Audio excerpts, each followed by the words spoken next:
is part 3. I'm just going to keep going, and we talk about Adam and Eve, and that's the end of the day, like we said, the cool of the day. So 3 p.m. we've got this sin, and that's Christ died on the cross, and he was buried before 6. So and we got the vibration, like I talked about, the 5 senses. There probably would have been no penetration.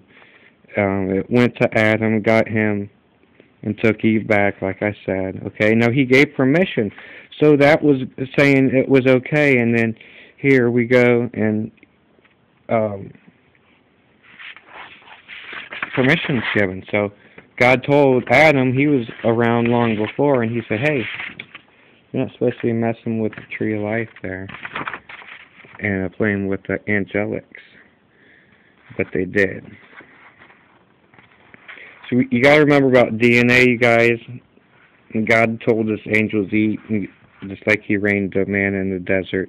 And one thing is common is they both have souls. So remember that when they were doing these experiments and what they were trying to do, you guys.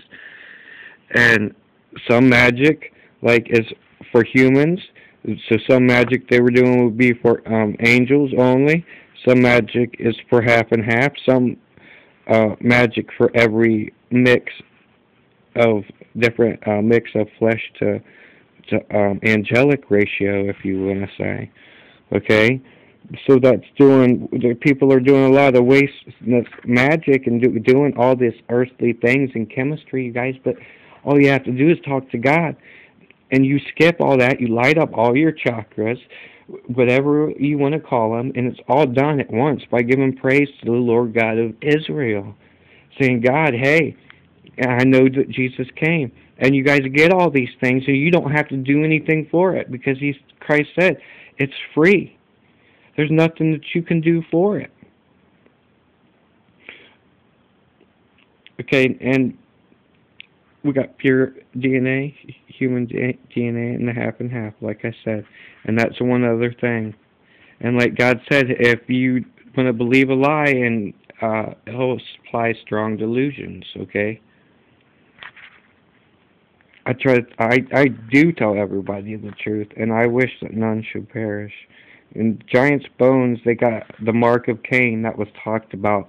When Cain left in the garden, you guys, he went east. He went to the land of Nod. And that means wandering. And that was the Middle East.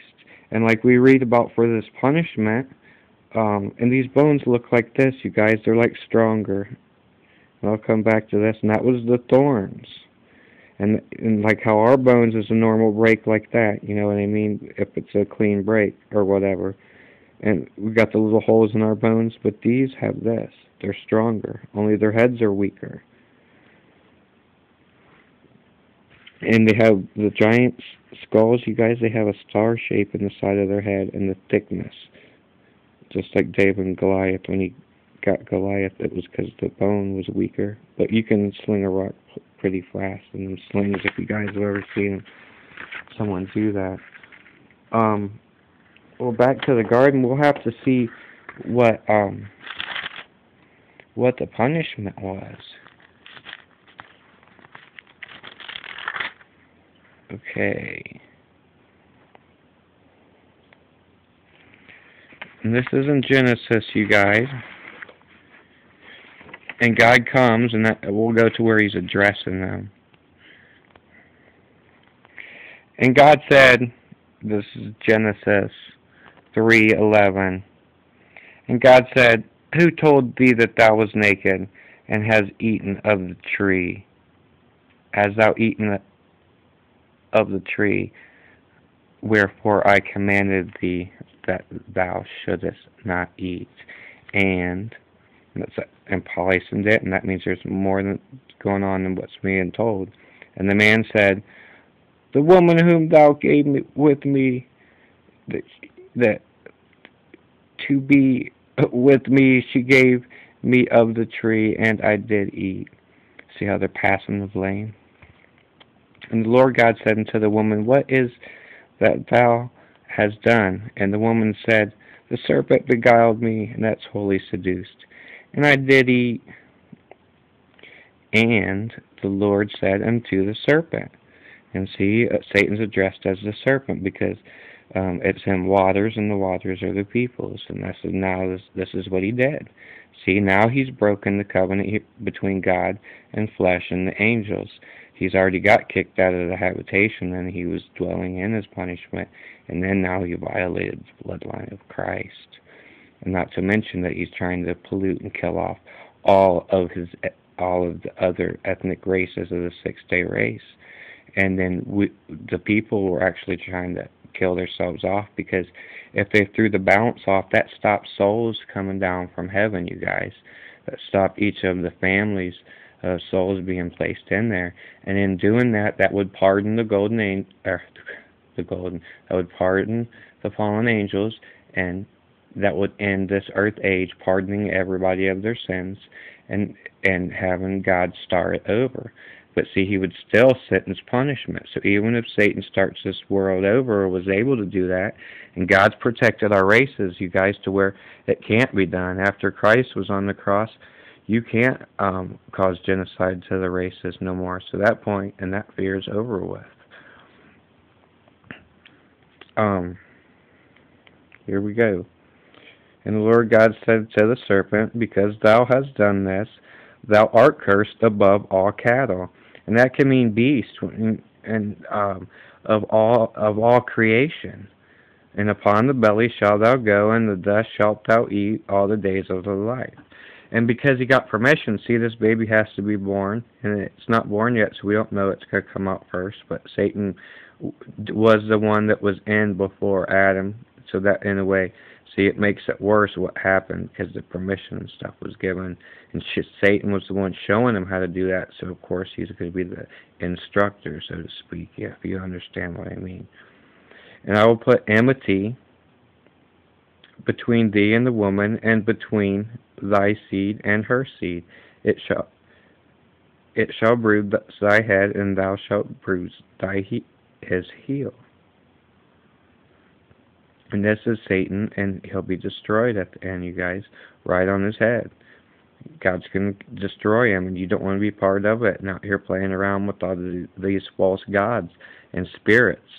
And I'll do a spirit video here coming up on a different section or video or whatever. And to the woman he said, I will greatly multiply thy sorrow. And the heel was Jesus Christ there in 15. That's how he bruised the heel. He was pierced. Because it was Kenites that crucified him on that Roman cross. It wasn't true Jews. It was half Jews and half Kenites that come out of this race. To the woman he said, I will greatly multiply thy sorrow and thy conception. In sorrow thou shalt bring forth children. See, labor pains were increased. And that goes for these earthquakes that we're feeling too. And thy desire shall be to thy husband, and he shall rule over thee. So see, you get a little bit. And that doesn't mean that you have to listen to your husband, blah, blah, blah, blah, blah. It's just like that the rule would be. It's just like kind of women, I'm not saying that they don't know what they want, but it's just like, because a lot of guys don't know what they want either in that same way. But it's kind of like, it's that bond between man and woman, though. It's that nature that we're supposed to be together. So, like, women like a good balance, guys. They don't like to be bossed around, but at the same time, they like to be directed, too, to where they don't have to think, and they know things are going to be done. But in a way, you still got to do little things to irritate them. It sounds funny, but to get yelled at. Just like the same, it goes back and forth, but a marriage is an equal partnership, you guys. Not one's better than the other, and one doesn't move if the other one doesn't agree to move. It's 50-50 down the line. And the Bible's taught really totally wrong on the marriage aspects of things. See, man was supposed to be the one to take the front, to go out and learn. There's prophetess in the end time it talks about, you guys. And Deborah, she led, and we'll talk about that in the next one.